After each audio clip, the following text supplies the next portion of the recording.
So I'm building this little ledge to attach to this background, and I've got it clamped, so I can't really put it on there at the moment, but it'll go, well, turn it this way. It's going to go to the bottom of the background, but what I wanted to do with this one is, of course, you know, this part of it's going to be almost flat with the bottom, and then there's going to be a place to, it's going to be angled, so, you know, the Euromastix can get in here and wedge itself. But I also wanted to give it a little cubby hole that is like in between two layers of rock. So that I kind of hollowed out top and bottom to create this little, you know, pocket that I'm going to stick together. See how they like that. So I just thought I'd share that with you. I'll have some more pictures of it when it's done.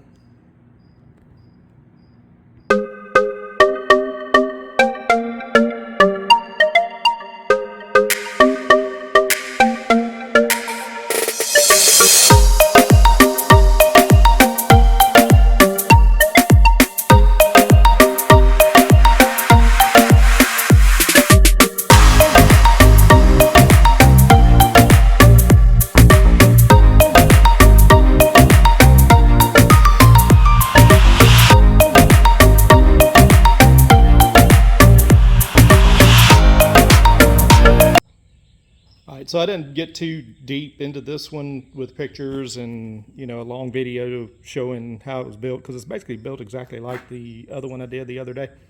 It's going to be for another juvenile ornate, little female. And one thing I did do different, you know, is I wanted to play around with the idea of having a built-in ledge for her to be able to climb up in and, you know, wedge herself in. And it's big enough, it's hard to tell in this picture, but it's big enough to last through adulthood. So yeah, pretty cool. We'll try to get her in there maybe today, finish getting this thing cleaned out and dried and, you know, ready to go. I've already got the top done with the lights, so yeah, ready for another one. Peace. All right, real quick, one last thing I wanted to show, and I did this on the last build, but I didn't really show it on the light fixtures. I wanted to be able to have this thing where, you know, I can have a little bit of mobility where I can move it around. So before I attach the top, you can see, you know, on this, the little rails in the top of these things, I've got this, I just used a piece of wood, untreated wood, and painted it black. And there's a couple little, see if I can get a good shot of them, little clamps that attach that to these rods. And what that allows me to do is, you see how it's all the way to the back?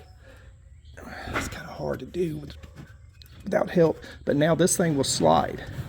So now I can move that light fixture back and forth and kind of tune it to where I want it. So you see where it's at right now, and then I can slide it right back. So yeah, I need to patent that.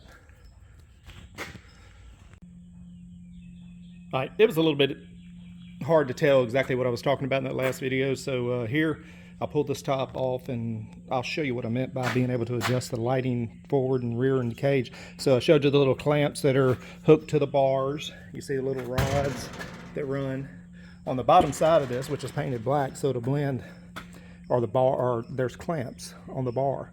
And they've got some weather stripping in them so they don't slide freely.